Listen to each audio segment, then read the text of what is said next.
ಎಲ್ರಿಗೂ topper IAS daily current affairs ಅನಾಲಿಸಿಸ್ಗೆ ಸ್ವಾಗತ. ನಾವಿವತ್ತು ಡಿಸ್ಕಸ್ ಮಾಡ್ತಿರೋಂಥ ಆರ್ಟಿಕಲ್ನ the Hindu news paper 14th May 2021 select ಮಾಡ್ಕೊಂಡಿದ್ದೀವಿ. ನಾವು ಡಿಸ್ಕಸ್ ಮಾಡ್ತಿರೋಂಥ ಮೊದಲನೇ ಆರ್ಟಿಕಲ್ ಬಂದುಬಿಟ್ಟು temporary respite price stability must be maintained. ಅಂದರೆ ಪ್ರೈಸ್ ಸ್ಟೆಬಿಲಿಟಿನ ಮೇಂಟೈನ್ ಮಾಡಬೇಕು. ಟೆಂಪರವರಿಯಾಗಿ ಈ ಒಂದು ಪ್ರೈಸ್ ಇನ್ಸ್ಟೆಬಿಲಿಟಿ ಕ್ರಿಯೇಟ್ ಆಗಿದೆ ಅಲ್ವಾ, ಸೊ ಅದನ್ನು ಯಾವ ಥರ ಸ್ಟೆಬಿಲೈಸ್ ಮಾಡಬೇಕು ಅನ್ನೋ ಒಂದು ವಿಷಯನ ಈ ಒಂದು ಆರ್ಟಿಕಲಲ್ಲಿ ಡಿಸ್ಕಸ್ ಮಾಡಿದ್ದಾರೆ.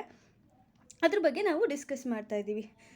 ಈಗ ನ್ಯಾಷನಲ್ ಸ್ಟ್ಯಾಟಿಸ್ಟಿಕಲ್ ಆಫೀಸ್ ಡಾಟಾ ನಮ್ಮ ಹತ್ರ ಒಂದಿದೆ. ಸೊ ನ್ಯಾಷನಲ್ ಸ್ಟ್ಯಾಟಿಸ್ಟಿಕಲ್ ಆಫೀಸ್ ಏನು ಮಾಡಿದೆ, ಒಂದು ಡಾಟಾನ ರಿಲೀಸ್ ಮಾಡಿದೆ. ಅದ್ರ ಪ್ರಕಾರ ಏನಿದೆ ಅಂದರೆ ಇನ್ಫ್ಲೇಷನ್ನು ಸ್ಲೋ ಆಗಿದೆ. ಅಂದರೆ 4.29% ಇದೆ ಏಪ್ರಿಲಲ್ಲಿ ಅಂತ ಹೇಳ್ತಿದ್ದಾರೆ. ಮಾರ್ಚಲ್ಲಿ 4.29% ಲೋ ಆಗಿದೆ ಅಂತ ಹೇಳ್ತಿದ್ದಾರೆ.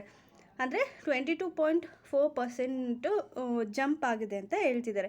ಸೊ ಇನ್ಫ್ಲೇಷನ್ ಡಾಟಾ ಏನು ರಿವೀಲ್ ಮಾಡ್ತಿದೆ ಅಂದರೆ, ಈಗ ಪ್ರೈಸಸ್ ಆಫ್ ಸಿರಲ್ಸ್ ಇರ್ಬೋದು, ಮಿಲ್ಕ್ ಇರ್ಬೋದು, ಮಿಲ್ಕ್ ಪ್ರಾಡಕ್ಟ್ಸ್ ಇರ್ಬೋದು, ವೆಜಿಟೇಬಲ್ಸ್ ಇರ್ಬೋದು, ಪಲ್ಸಸ್ ಮತ್ತು ಪ್ರಾಡಕ್ಟ್ ಇರ್ಬೋದು, ಇದೆಲ್ಲನೂ ಕಡಿಮೆ ಆಗ್ತಿದೆ.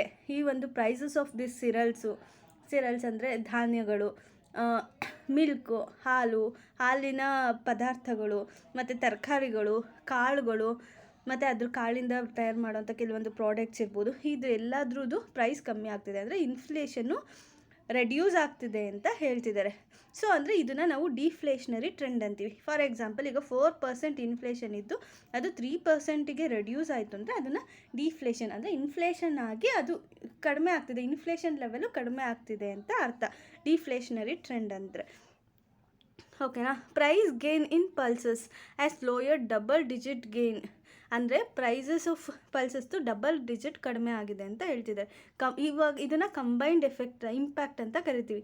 ಏನಂದರೆ slowing down of inflation across the food and beverage category. ಅಂದರೆ ಫುಡ್ಡು ಪ್ರೈಸಸ್ಸು ಕಡಿಮೆ ಆಗ್ತಿದೆ, ಬೀವ್ರೇಜಸ್ ಅಂದರೆ ಕೂಲ್ ಡ್ರಿಂಕ್ಸ್ ಇರ್ಬೋದು, ಅಂದರೆ ಲಿಕ್ವಿಡ್ ಐಟಮ್ಸ್, ಜ್ಯೂಸಸ್ ಇರ್ಬೋದು, ಈ ಒಂದು ಐಟಮ್ಸ್ ವ್ಯಾಲ್ಯೂನು ಕಡಿಮೆ ಆಗ್ತಿದೆ. ಸೊ ಎರಡು ಫುಡ್ ಐಟಮ್ಸ್ದು ಬೀವ್ರೇಜಸ್ದು ಎರಡೂ ಪ್ರೈಸಸ್ ಕಡಿಮೆ ಆಗ್ತಿರೋದ್ರಿಂದ ಇದನ್ನು ಕಂಬೈನ್ಡ್ ಇಂಪ್ಯಾಕ್ಟ್ ಅಂತ ನಾವು ಕರಿತೀವಿ. ನೆಕ್ಸ್ಟ್ ಬಂದರೆ ಕನ್ಸ್ಯೂಮರ್ ಪ್ರೈಸ್ ಇಂಡೆಕ್ಸ್ ಡಾಟಾ. ಈ ಒಂದು ಡಾಟಾನ ನಾವು ಕನ್ಸಿಡರ್ ಮಾಡಿದ್ರೆ ಪರ್ಸಿಸ್ಟೆನ್ಸ್ ಪ್ರೈಸ್ ಪ್ರೆಷರ್ ಏನಿದೆ, ಸೊ ಇದು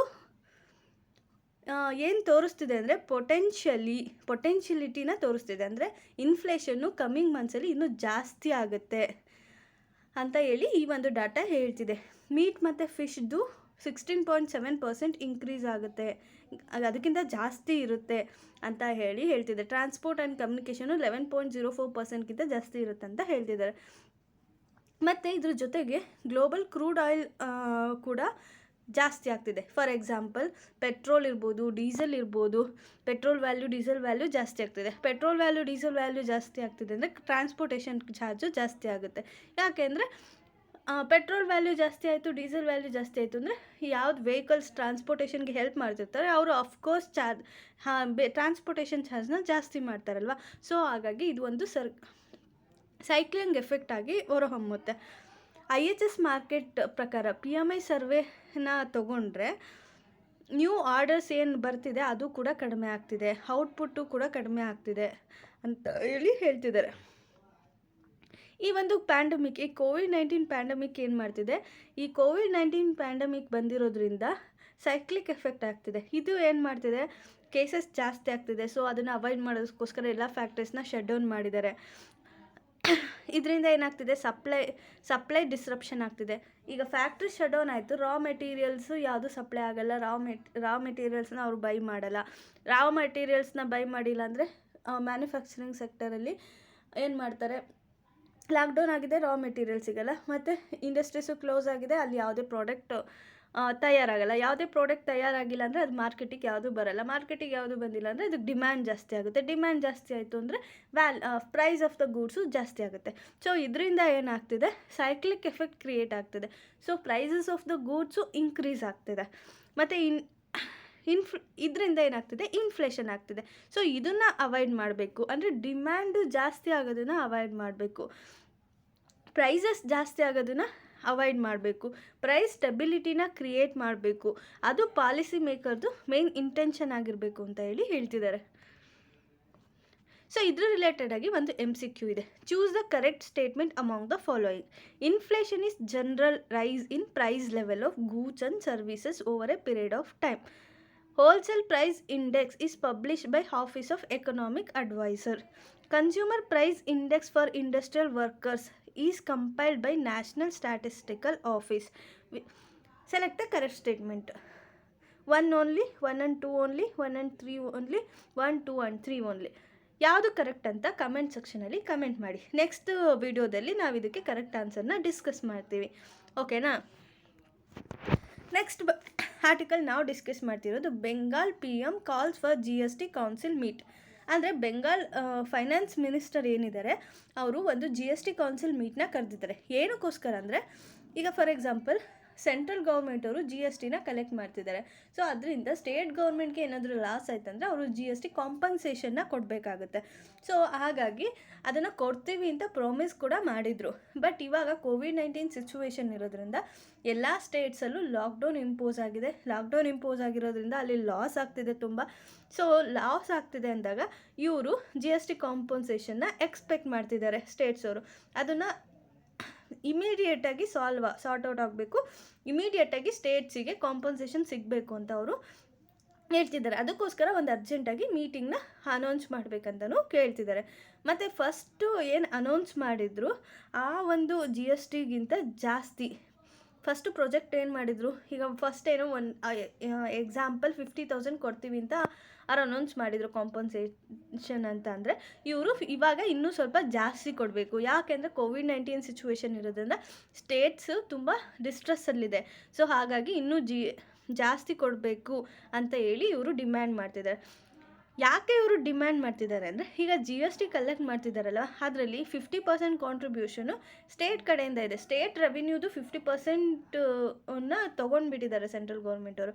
ಸೊ ಹಾಗಾಗಿ ಸ್ಟೇಟ್ ಗೌರ್ಮೆಂಟ್ಗೆ ರೆವಿನ್ಯೂ ತುಂಬ ಕಮ್ಮಿ ಆಗಿದೆ.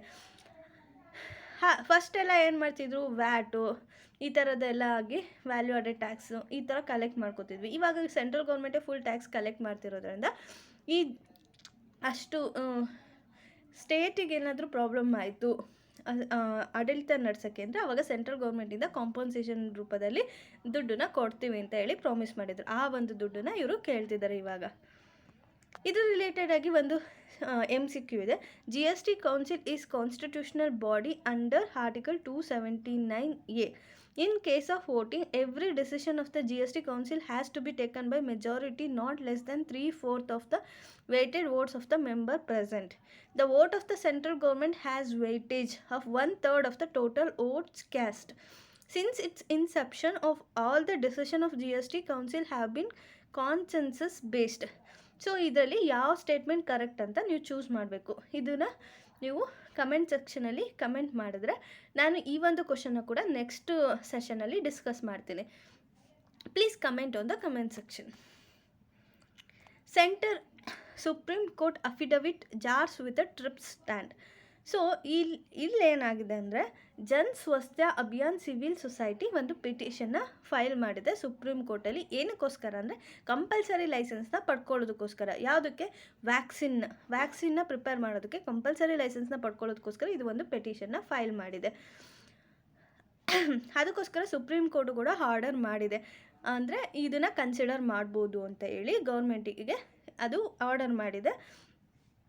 ಸೊ ಇಫ್ ಇನ್ ಕೇಸ್ ನಾವು ಯಾವುದೇ ಸ್ಟ್ಯಾಚ್ಯುಯೇಟ್ರಿ ಪವರ್ನ ಎಕ್ಸಸೈಸ್ ಮಾಡಬೇಕಂದ್ರೆ ಅದನ್ನು ಯಾವ ಆ್ಯಕ್ಟ್ ಅಂಡರಲ್ಲಿ ಕನ್ಸಿಡರ್ ಮಾಡ್ತೀವಿ ಅಂದರೆ ಪೇಟೆಂಟ್ಸ್ ಆ್ಯಕ್ಟ್ 1970 ಅಂಡರಲ್ಲಿ ಕನ್ಸಿಡರ್ ಮಾಡ್ತೀವಿ ವಿತ್ ಟ್ರಿಪ್ಸ್ ಅಗ್ರಿಮೆಂಟ್ ಮತ್ತು ದೋಹಾ ಡಿಕ್ಲರೇಷನ್ ಅಂಡರಲ್ಲಿ ಇದನ್ನು ಕನ್ಸಿಡರ್ ಮಾಡ್ತೀವಿ. So India along with the South Africa ಈ ಒಂದು ಎಮರ್ಜೆನ್ಸಿ ಸಿಚುವೇಷನಲ್ಲಿ ಕೋವಿಡ್ ವ್ಯಾಕ್ಸಿನ್ನ ಎಸ್ಪೆಷಲಿ ಡೆವಲಪಿಂಗ್ ಕಂಟ್ರೀಸ್ಗೆ ಪ್ರೊವೈಡ್ ಮಾಡೋದಕ್ಕೋಸ್ಕರ ಈ ಒಂದು ಟ್ರಿಪ್ಸ್ದು ಏನು ಪ್ರೊವಿಷನ್ ಇತ್ತು ಅದರಲ್ಲಿ ಕೆಲವೊಂದು ರಿಲ್ಯಾಕ್ಸೇಷನ್ನ ತೊಗೊಂಡಿದ್ದಾರೆ. ಸೊ ರಿಲ್ಯಾಕ್ಸೇಷನ್ನ ಏನಕ್ಕೋಸ್ಕರ ತೊಗೊಂಡಿದ್ದಾರೆ ಅಂದರೆ ಈ ಕೋವಿಡ್ ವ್ಯಾಕ್ಸಿನ್ಸ್ನ ಎಸ್ಪೆಷಲಿ ಫಾರ್ ದ ಡೆವಲಪಿಂಗ್ ಕಂಟ್ರೀಸ್ಗೆ ಫೇರ್ ಮ್ಯಾನರಲ್ಲಿ ಎಸ್ಪೆಷಲಿ ಆಫರ್ಡಬಲ್ ಆಗಿ ಸಿಗೋ ಥರ ಮಾಡೋದಕ್ಕೆ, ಯೂನಿವರ್ಸಲಿ ಅಕ್ಸೆಸಿಬಿಲಿಟಿನ ಪ್ರೊವೈಡ್ ಮಾಡೋದಕ್ಕೋಸ್ಕರ ಕೆಲವೊಂದು ಎಕ್ಸೆಪ್ಷನ್ಸ್ನ ಇವರು ಯೂಸ್ ಮಾಡ್ಕೊಂಡಿದ್ದಾರೆ. So it's not a bad thing, but implementation correct ಆಗಾದರೆ ಇಟ್ಸ್ ನಾಟ್ ಎ ಬ್ಯಾಡ್. ಯಾಕೆಂದರೆ ಎಮರ್ಜೆನ್ಸಿ ಸಿಚುವೇಶನ್ ಇದೆ, ಪ್ರತಿಯೊಬ್ಬರಿಗೂ ಕೋವಿಡ್ ವ್ಯಾಕ್ಸಿನ್ ಸಿಗಬೇಕು, ಅದಕ್ಕೋಸ್ಕರ ಇವರು ಕೆಲವೊಂದು ಎಕ್ಸೆಪ್ಷನ್ಸ್ ತೊಗೊಂಡಿದ್ದಾರೆ. ಪೇಟೆಂಟ್ ಪ್ರೊಟೆಕ್ಷನ್ ಅಂದರೆ ಏನು? ಕಂಪಲ್ಸರಿ ಲೈಸೆನ್ಸಿಂಗ್ ಅಂದರೆ ಏನು? ಪೇಟೆಂಟ್ ಪ್ರೊಟೆಕ್ಷನ್ ಅಂದರೆ ಈಗ ಫಾರ್ ಎಕ್ಸಾಂಪಲ್ ಟ್ರಿಪ್ಸ್ ಅಗ್ರಿಮೆಂಟ್ ಪ್ರಕಾರ WTO ಮೆಂಬರ್ಸ್ ಯಾರ್ಯಾರು ಇದ್ದಾರೆ ಅವರು ಎಲ್ಲರೂ ಇದನ್ನು ಸೈನ್ ಮಾಡಿರೋರೆಲ್ಲರೂ ಅಟ್ಲೀಸ್ಟ್ ಈಗ ಒಂದು ಕಂಪನಿ ಒಂದು ಪ್ರಾಡಕ್ಟ್ನ ರೆಡಿ ಮಾಡಿದೆ ಅಂದರೆ ಈ ಪ್ರಾಡಕ್ಟ್ಗೆ ಮಿನಿಮಮ್ ಅಂದರೂ 20 years ಪೇಟೆಂಟ್ನ ಪ್ರೊವೈಡ್ ಮಾಡಬೇಕು ಆ ಕಂಪನಿಗೆ. ಯಾವತ್ತು ಅದು ಪೇಟೆಂಟ್ನ ಫೈಲ್ ಮಾಡುತ್ತೆ ಆ ಒಂದು ದಿನದಿಂದ 20 ವರ್ಷಗಳ ಕಾಲ ಅವರಿಗೆ ಪ್ರೊಟೆಕ್ಷನ್ನ ಪ್ರೊವೈಡ್ ಮಾಡುತ್ತೆ. ಸೊ ಈ ಒಂದು ಪ್ರಾಡಕ್ಟ್ನ ಈ ಕಂಪನಿಯವ್ರು ಬಿಟ್ಟು ಬೇರೆ ಇನ್ಯಾರೂ ಪ್ರಿಪೇರ್ ಮಾಡೋ ಹಾಗಿರಲ್ಲ. ಸೊ ಹಾಗೆ ಇದರಲ್ಲಿ ಫಾರ್ಮಾಕ್ಯೂಟಿಕಲ್ ಪ್ರಾಡಕ್ಟ್ಸು ಕೂಡ ಇನ್ಕ್ಲೂಡ್ ಆಗುತ್ತೆ. ಇದು ಟ್ರಿಪ್ಸ್ ಅಗ್ರಿಮೆಂಟ್ ಪ್ರಕಾರ. ಈ ಟ್ರಿಪ್ಸ್ ಅಗ್ರಿಮೆಂಟ್ ಬರೋದಕ್ಕೂ ಮುಂಚೆ ಈ ಒಂದು ಪೀರಿಯಡ್ ಏನಿತ್ತು, ಪೇಟೆಂಟಿಗೆ ಪೀರಿಯಡ್ 20 years ಇದೆಯಲ್ಲ, ಅದು ತುಂಬ ಕಡಿಮೆ ಇತ್ತು. ಇದನ್ನು ನಾವು ಪೇಟೆಂಟ್ ಪ್ರೊಟೆಕ್ಷನ್ ಅಂತ ಕರಿತೀವಿ. ಕಂಪಲ್ಸರಿ ಲೈಸೆನ್ಸಿಂಗ್ ಅಂದರೆ ಈಗ ಪೇಟೆಂಟ್ ಆಗಿರುತ್ತೆ ಯಾವುದೋ ಒಂದು, ಈಗ ಕೋವಿಡ್ ವ್ಯಾಕ್ಸಿನೇ ಅಂದ್ಕೊಳ್ಳಿ, ಅದು ಪೇಟೆಂಟ್ ಆಗಿದೆ, 20 yearsವರೆಗೂ ಪೇಟೆಂಟ್ ಆಗಿದೆ. ಈಗ ಬಯೋಟೆಕ್ನಾಲಜಿ ಇಲ್ಲ ಸಿರಮ್ ಇನ್ಸ್ಟಿಟ್ಯೂಟ್ ಆಫ್ ಇಂಡಿಯಾ, ಇವೆರಡು, ಈ ಸಿರಮ್ ಇನ್ಸ್ಟಿಟ್ಯೂಟ್ ಆಫ್ ಇಂಡಿಯಾ ಒಂದು ವ್ಯಾಕ್ಸಿನ್ನ ತಯಾರು ಮಾಡಿದೆ, ಅದಕ್ಕೆ 20 years ಪೇಟೆಂಟ್ ಕೊಟ್ಟಿದ್ವಿ ಅಂದ್ಕೊಳ್ಳಿ. ಸೊ ಅದು ಎಲ್ರಿಗೂ ಪ್ರೊವೈಡ್ ಮಾಡೋವಷ್ಟು ಕೆಪಾಸಿಟಿ ಆ ಒಂದು ಕಂಪನಿಗಿಲ್ಲ. ಹಾಗಾಗಿ ಬಟ್ ಎಮರ್ಜೆನ್ಸಿ ರಿಕ್ವೈರ್ಮೆಂಟ್ಸ್ ಇದೆ ಇವಾಗ ವ್ಯಾಕ್ಸಿನ್. ಈಗ ಏನು ಮಾಡ್ತಾರೆ, ಯಾವುದೋ ಒಂದು ಬೇರೆ ಕಂಪನಿರು ನಾವು ಸೇಮ್ ವ್ಯಾಕ್ಸಿನ್ನ ಇದನ್ನೇ ರಿವರ್ಸ್ ಇಂಜಿನಿಯರಿಂಗ್ ಟೆಕ್ನಿಕ್ಕಿಂದ ಮಾಡಿ ನಾವು ಅದನ್ನು ಪ್ರೊವೈಡ್ ಮಾಡ್ತೀವಿ ಅಂತ ಹೇಳಿದಾಗ ಗೌರ್ಮೆಂಟ್ ಏನು ಮಾಡುತ್ತೆ, ಆ ಒಂದು ಕಂಪನಿಗೆ ಕಂಪಲ್ಸರಿ ಲೈಸೆನ್ಸಿಂಗ್ ಅಂತ ಕೊಡುತ್ತೆ. ಈ ಕಂಪಲ್ಸರಿ ಲೈಸೆನ್ಸಿಂಗ್ ಕೊಡೋದ್ರಿಂದ ಏನಾಗುತ್ತೆ, ಇವರು ಪೇಟೆಂಟ್ ಆಗಿರೋಂಥ ಓನರ್ ಏನಿರ್ತಾರೆ ಅವರು ಪರ್ಮಿಷನ್ ಇಲ್ದಲೇ ಆ ಒಂದು ಪ್ರಾಡಕ್ಟನ್ನು ಇವರು ತಯಾರು ಮಾಡ್ಬೋದು. ಏನಕ್ಕೋಸ್ಕರ ಅಂದರೆ ಎಮರ್ಜೆನ್ಸಿ ಯೂಸ್ ಇದೆ, ಸೊ ಅವಶ್ಯಕತೆ ಇದೆ, ಅದು ಗೌರ್ಮೆಂಟ್ ಪರ್ಮಿಷನು ಸಿಕ್ಕಿದೆ, ಹಾಗಾಗಿ ಇವರು ಇದನ್ನು ಪ್ರೊವೈಡ್ ಮಾಡ್ಬೋದು. ಇದನ್ನು ಕಂಪಲ್ಸರಿ ಲೇಟೆಂಟ್ ಲೈಸೆನ್ಸಿಂಗ್ ಅಂತ ಕರಿತೀವಿ. ಇದು ಒಂದು ಫ್ಲೆಕ್ಸಿಬಿಲಿಟಿ ಟ್ರಿಪ್ಸ್ ಅಗ್ರಿಮೆಂಟಲ್ಲಿ ಪ್ರೊವೈಡ್ ಮಾಡಿರೋ ಅಂಥದ್ದು. ಸೊ ಇದ್ರ ರಿಲೇಟೆಡ್ ಆಗಿ ಒಂದು MCQsನ ನೋಡೋಣ. Which among the following statements are incorrect? Observe this. Incorrect. India is signatory to TRIPS Agreement of World Trade Organization, World Intellectual Property Organization institution under WTO to promote and protect intellectual properties. Compulsory licensing is a flexibility available within TRIPS Agreement. Indian Patent Act in compliance with the TRIPS Agreement. Which of the following statement is incorrect? ಈ ಒಂದು 4 ಸ್ಟೇಟ್ಮೆಂಟಲ್ಲಿ ಯಾವುದು incorrect ಅಂತ choose ಮಾಡಬೇಕು. So please comment on the comment section. ನಾನು ಅದನ್ನು ನೋಡಿಬಿಟ್ಟು ನಾನು next ಸೆಷನ್ನಲ್ಲಿ ಅಂದರೆ ನಾಳೆ ಕರೆಂಟ್ ಅಫೇರ್ಸ್ ಅನಾಲಿಸಿಸಲ್ಲಿ ಈ ಒಂದು ಕ್ವಶನ್ಸಿಗೆ ಆನ್ಸರ್ನ ಡಿಸ್ಕಸ್ ಮಾಡ್ತೀನಿ. ಓಕೆನಾ? ಸೊ ನೆಕ್ಸ್ಟ್ ಆರ್ಟಿಕಲ್ಗೆ ಮೂವ್ ಆಗಬೇಕಂದ್ರೆ Maratha quota government files petition. ಏನು ಮಾಡ್ತಿದೆ ಅಂದರೆ ಈಗ union of India supreme court rules 2013 against ಆಗಿ ಪೆಟಿಷನ್ನ ಫೈಲ್ ಮಾಡಿದೆ. ಅಂದರೆ ಸುಪ್ರೀಂ ಕೋರ್ಟು ಅದರದ್ದೇ ಆದಂಥ ಜಡ್ಜ್ಮೆಂಟ್ನ ಮತ್ತೆ ರಿವ್ಯೂ ಮಾಡಬೇಕು ಅಂತ ಹೇಳ್ಬಿಟ್ಟು ಯೂನಿಯನ್ ಆಫ್ ಇಂಡಿಯಾ ಅಂದರೆ ಇಂಡಿಯನ್ ಗೌರ್ಮೆಂಟ್ ಏನು ಮಾಡಿದೆ, ಪೆಟಿಷನ್ನ ಫೈಲ್ ಮಾಡಿದೆ. ಯಾಕೆ ಪೆಟಿಷನ್ನ ಫೈಲ್ ಮಾಡಿದೆ ಅಂದರೆ ಈಗ 102 ಕಾನ್ಸ್ಟಿಟ್ಯೂಷನಲ್ ಅಮೆಂಡ್ಮೆಂಟ್ ಇದೆಯಲ್ಲ, ಇದ್ರ ಪ್ರಕಾರ ಸೋಷಿಯಲಿ ಮತ್ತು ಎಜುಕೇಷ್ನಲಿ ಬ್ಯಾಕ್ವರ್ಡ್ ಕ್ಲಾಸಸ್ ಏನಿದೆ ಅದಕ್ಕೆ ಹೊಸ ಕಮ್ಯುನಿಟಿನ ಆ್ಯಡ್ ಅಪ್ ಮಾಡಬೇಕಂದ್ರೆ ಅದಕ್ಕೆ ಪವರ್ ಇರೋದು ಸೆಂಟ್ರಲ್ ಗೌರ್ಮೆಂಟಿಗೆ ಮಾತ್ರ, ಸ್ಟೇಟ್ ಗೌರ್ಮೆಂಟಿಗೆ ಅಲ್ಲ ಅಂತ ಹೇಳಿ ಸೆಂಟ್ರಲ್ ಗೌರ್ಮೆಂಟು ಹೇಳ್ತಿದೆ. ಆಯಿತಾ? ಆದರೆ ಸುಪ್ರೀಂ ಕೋರ್ಟ್ ಏನಂತ ಹೇಳಿದೆ ಈ 2013 ರೂಲ್ಸಲ್ಲಿ ಅಂದರೆ ಸೆಂಟ್ರಲ್ ಲೀಸ್ಟಿಗೆ ಯಾವುದೇ ಒಂದು ಕಮ್ಯುನಿಟಿನ ಆ್ಯಡ್ ಅಪ್ ಮಾಡಬೇಕಂದ್ರೆ ಅದಕ್ಕೆ especially for social and educational backward ಕ್ಲಾಸಸ್ಗೆ ಅದಕ್ಕೆ ಸೆಂಟ್ರಲ್ ಗೌರ್ಮೆಂಟಿಗೆ ಪವರ್ ಇದೆ. ಇಫ್ ಇನ್ ಕೇಸ್ ಸ್ಟೇಟ್ ಲಿಸ್ಟಿಗೆ ಯಾವುದನ್ನು ಆ್ಯಡ್ ಮಾಡಬೇಕಂದ್ರೆ ಆವಾಗ ಸ್ಟೇಟ್ಸಿಗೆ ಪವರ್ ಕೊಡಬೇಕು. ಯಾಕೆಂದರೆ ಸ್ಟೇಟಿಗೂ ಕೂಡ ಅದು ಡಿಸ್ಕ್ರಿಷನರಿ ಪವರು, ಸೊ ಅದನ್ನು ಕಿತ್ಕೊಳ್ಬಾರ್ದು ಅಂತ ಹೇಳಿ ಈ ಒಂದು ಸುಪ್ರೀಂ ಕೋರ್ಟ್ ಏನು ಮಾಡಿತ್ತು ಹೇಳಿತ್ತು 2018 ಕೇಸಲ್ಲಿ. ಆದರೆ ಸೆಂಟ್ರಲ್ ಗೌರ್ಮೆಂಟು ಅದನ್ನು ಅಪೋಸ್ ಮಾಡಿ ಪೆಟಿಷನ್ನ ಫೈಲ್ ಮಾಡಿದೆ.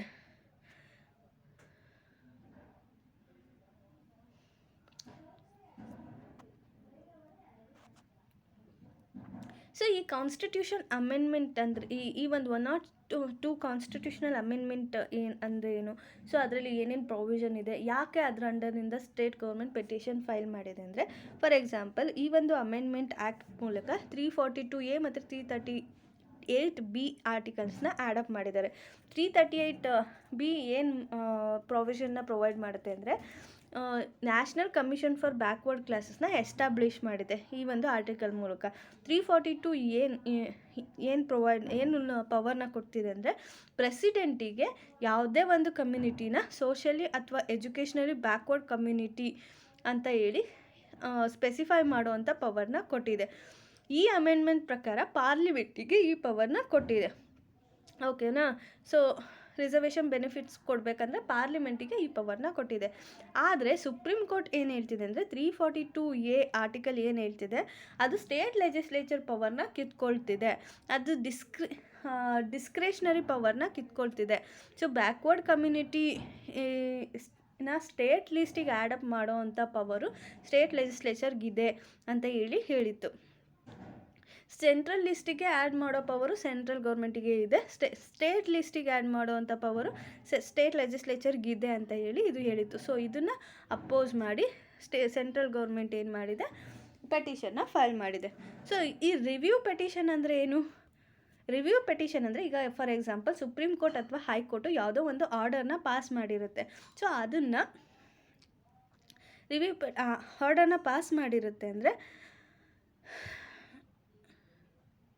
ಅದನ್ನು ಮತ್ತೆ ಸುಪ್ರೀಂ ಕೋರ್ಟ್ ಅಥವಾ ಹೈಕೋರ್ಟ್ ಅದೇನೇ ಮತ್ತೆ ರಿವ್ಯೂ ಮಾಡ್ಬೋದು. ಅದು ಪಾಸ್ ಮಾಡಿರೋಂಥ ಆರ್ಡರ್ ಅಥವಾ ಜಡ್ಜ್ಮೆಂಟ್ನ ಮತ್ತೆ ಅದೇ ರಿವ್ಯೂ ಮಾಡಿ ಅದು ಸರಿನೋ ತಪ್ಪು ಅಂತ ಮತ್ತೆ ಅದೇ ಹೇಳ್ಬೋದು. ಸೊ ಈ ಒಂದು ಆಪ್ಷನ್ಗೆ ರಿವ್ಯೂ ಪೆಟಿಷನ್ ಅಂತ ಕರಿತೀವಿ. ಯಾವುದೇ ಪಾರ್ಟೀಸ್ ಆಗಿರ್ಬೋದು, ಈ ಒಂದು ಸುಪ್ರೀಂ ಕೋರ್ಟ್ ಜಡ್ಜ್ಮೆಂಟಿಂದ ಇರ್ಬೋದು, ಹೈಕೋರ್ಟ್ ಜಡ್ಜ್ಮೆಂಟಿಂದ ಇರ್ಬೋದು, ಯಾರೇ ಒಂದು ಅನ್ಯಾಯಕ್ಕೊಳಗಾಗಿದ್ದರೆ ಅವರು ಈ ರಿವ್ಯೂ ಪೆಟಿಷನ್ನ ಫೈಲ್ ಮಾಡ್ಬೋದು. ಅಂಡರ್ ಸುಪ್ರೀಂ ಕೋರ್ಟ್ ರೂಲ್ಸ್ 1966 ಈ ಒಂದು ರೂಲ್ಸ್ ಅಂಡರಲ್ಲಿ ಇದನ್ನು ಫೈಲ್ ಮಾಡ್ಬೋದು. ಈ ಒಂದು ಪೆಟಿಷನ್ನ ಫೈಲ್ ಮಾಡಬೇಕಂದ್ರೆ within 30 days of judgment or order. ಇವತ್ತು ಜಡ್ಜ್ಮೆಂಟ್ ಬಂದಿದೆ ಅಂದರೆ ಇವತ್ತಿಂದ 30 days ಒಳಗಡೆ ಈ ಒಂದು ಪೆಟಿಷನ್ನ ಫೈಲ್ ಮಾಡಬೇಕಾಗುತ್ತೆ. ಇದು ಒಂದು ಕಂಡೀಷನ್. ಸೊ ಎಲ್ಲ ಕ್ಲಿಯರ್ ಆಯಿತಾ? If any doubts you can ask in the comment section. So ಇದ್ರ ರಿಲೇಟೆಡಾಗಿ ಒಂದು ಮಲ್ಟಿಪಲ್ ಚಾಯ್ಸ್ ಕ್ವಶನ್ ನೋಡೋದಾದರೆ, choose the correct statement among the following. 102 constitutional amendment act makes national commission for backward classes a statutory body. So ಇವೇನು ಮಾಡಿದೆ, ಸ್ಟ್ಯಾಚ್ಯುಯೇಟ್ರಿ body ಮಾಡಿದೆಯಾ ಅಂತ ಕೇಳ್ತಿದ್ದಾರೆ. ಹೌದು ಇಲ್ವೋ ಅಂತ ನೀವೇ ಡಿಸೈಡ್ ಮಾಡಿ. In the authority to examine complaints and welfare measures regarding socially and educationally backward class, which statement is correct? So 1 only, 2 only, both 1 and 2, neither 1 nor 2. ಯಾವ್ದು ಕರೆಕ್ಟ್ ಅಂತ ಕಮೆಂಟ್ ಸೆಕ್ಷನಲ್ಲಿ ಕಮೆಂಟ್ ಮಾಡಿ. App to view supreme court proceeding launched. So ಈಗೇನಾಗ್ತಿದೆ, supreme ಕೋರ್ಟಲ್ಲಿ ಏನು proceedings ಆಗ್ತಿದೆ, ವಿಚಾರಣೆ ನಡೀತಿದೆ. ಸೊ ಅದನ್ನು ನಾವು ಲೈವ್ ಆಗಿ ನೋಡೋ ಅಂಥ ಆಪ್ಷನ್ನ ಸುಪ್ರೀಂ ಕೋರ್ಟು ಪ್ರೊವೈಡ್ ಮಾಡಿದೆ, ಅದಕ್ಕೆ ಪರ್ಮಿಷನ್ ಕೂಡ ಕೊಟ್ಟಿದೆ. ಸೊ ಅದಕ್ಕೋಸ್ಕರ ಒಂದು ಮೊಬೈಲ್ ಆ್ಯಪ್ನು ಕೂಡ ಲಾಂಚ್ ಮಾಡಿದ್ದಾರೆ. ಸೊ ಇದೇನು ಮಾಡುತ್ತೆ, ಮೀಡಿಯಾ ಪರ್ಸನ್ಸ್ಗೆ ಸುಪ್ರೀಂ ಕೋರ್ಟ್ದು ವರ್ಚುವಲ್ ಪ್ರೊಸೀಡಿಂಗ್ಸ್ ಏನಿರುತ್ತೆ ಅದನ್ನು ಲೈವ್ ಆಗಿ ಅವ್ರ ಮೊಬೈಲ್ ಫೋನಲ್ಲಿ ಎಲ್ಲಿರ್ತಾರೋ ಅಲ್ಲೇ ಕುತ್ಕೊಂಡು ನೋಡೋ ಅಂಥ ಒಂದು ಅವಕಾಶನ ಕ್ರಿಯೇಟ್ ಮಾಡಿ ಕೊಟ್ಟಿದೆ. So chief justice of India NV Raman on Thursday said he was actively considering the proposal to telecast live the proceedings of the Supreme Court. So ಈ NV ರಾಮನ್ ಅವರು ಏನಿದ್ದಾರೆ, ಇವರು ಏನು ಲೈವ್ ಸುಪ್ರೀಂ ಕೋರ್ಟ್ ಪ್ರೊಸೀಡಿಂಗ್ಸ್ ಏನಿದೆ ಅದನ್ನು live ಆಗಿ telecast ಮಾಡೋದಕ್ಕೆ ಒಪ್ಕೊಂಡಿದ್ದಾರೆ. ಇದರಿಂದ ಏನಾಗುತ್ತೆ, transparency is time honoured principle. ಅಂದರೆ ಇದರಿಂದ ಏನಾಗುತ್ತೆ, ಟ್ರಾನ್ಸ್ಪರೆನ್ಸಿ ಕ್ರಿಯೇಟ್ ಆಗುತ್ತೆ. ಸೊ ಎಲ್ರಿಗೂ ಅವೇರ್ನೆಸ್ ಇದೆ ಸುಪ್ರೀಂ ಕೋರ್ಟಲ್ಲಿ ಏನಿದೆ, ಏನು ನಡೀತಿದೆ, ಯಾವ ಥರ ವಿಚಾರಣೆ ನಡೀತಿದೆ. ಸೊ ಇದೆಲ್ಲದ್ರೂ ಟ್ರಾನ್ಸ್ಪರೆನ್ಸಿ ಕ್ರಿಯೇಟ್ ಆಗುತ್ತೆ. ಸೊ ಇದು ಒಂದು ಗುಡ್ ಮೂವ್ ಅಂತಲೇ ಹೇಳ್ಬೋದು. ಸೊ ಯಾರ್ಯಾರಿಗೆ ಈ ಒಂದು ಆಕ್ಸೆಸ್ ಇದೆ, ಈ ಲೈವ್ ಸೆಷನ್ನ ಯಾರ್ಯಾರು ನೋಡ್ಬೋದು, ಲಾಯರ್ಸ್ ನೋಡ್ಬೋದು, ಮತ್ತು ಯಾರು ಆ ಪ್ರೊಸೀಡಿಂಗ್ಸಲ್ಲಿ ಇನ್ವಾಲ್ವ್ ಆಗಿರ್ತಾರೆ. ಈಗ ಫಾರ್ ಎಕ್ಸಾಂಪಲ್ ನಾನು ಒಂದು ಕೇಸ್ ಹಾಕಿರ್ತೀನಿ ಸುಪ್ರೀಂ ಕೋರ್ಟಲ್ಲಿ, ಬಟ್ ನನಗೆ ಕೋರ್ಟಿಗೆ ಹೋಗೋಕ್ಕಾಗಲ್ಲ. ಸೊ ಆವಾಗ ನಾನು ಎಲ್ಲಿಂದಲೋ ಬೇಕಾದರೂ ಅದನ್ನು ನೋಡ್ಬೋದು ಏನು ನಡೀತಿದೆ ಕೋರ್ಟಲ್ಲಿ ಅಂತ. ಅದ್ರ ಬಗ್ಗೆ ತಿಳ್ಕೊಳ್ಬೋದು. ಮತ್ತು ಜನರಲ್ ಪಬ್ಲಿಕ್ಕಿಗೂ ಕೂಡ ಇದಕ್ಕೆ ಅಲೋ ಇದೆ. ಎನಿ ಯಾರು ಬೇಕಾದರೂ ಇದ್ರದ್ದು ಆಕ್ಸೆಸಿಬಿಲಿಟಿನ ತೊಗೊಂಡು ಇದನ್ನು ಪ್ರೊಸೀಡಿಂಗ್ಸ್ನ ನಾವು ವಾಚ್ ಮಾಡ್ಬೋದು ಯೂಸಿಂಗ್ ಅವರ್ ಫೋನ್ಸ್. ಇದು ಒಂದು ಒಳ್ಳೆ ಮೂವ್ ಅಂತಲೇ ಹೇಳ್ಬೋದು. ಇದರಿಂದ ನಾವು ಟ್ರಾನ್ಸ್ಪರೆನ್ಸಿನ ಅಚೀವ್ ಮಾಡ್ಬೋದು. ಇದು ರಿಲೇಟೆಡ್ ಆಗಿ ಒಂದು ಆರ್ಟಿಕಲ್ ಒಂದು MCQ ನೋಡೋದಾದರೆ, which among the following are under the ambit of right to information act 2005. ಯಾರ್ಯಾರು? Judiciary, executive, legislature, political parties, CBI. So 2, 3, 4 and 5, 1, 2, 3, 4 and 5, 1, 2, 3 and 4, 2 and 3 only. ಇದನ್ನು ಕರೆಕ್ಟ್ ಆನ್ಸರ್ನ ಸೆಲೆಕ್ಟ್ ಮಾಡಿ ಕಮೆಂಟ್ ಸೆಕ್ಷನಲ್ಲಿ comment ಮಾಡಿ. Thank you all. If you have any doubts ನೀವು comment ಸೆಕ್ಷನಲ್ಲಿ ಕೇಳ್ಬೋದು. ನಾನು ಅದಕ್ಕೆ ರಿಪ್ಲೈ ಮಾಡ್ತೀನಿ. ಇಲ್ಲಾಂದರೆ ನೆಕ್ಸ್ಟ್ ಸೆಷನಲ್ಲಿ ಅದನ್ನು ನಾನು ಡಿಸ್ಕಸ್ ಮಾಡ್ತೀನಿ. Thank you all.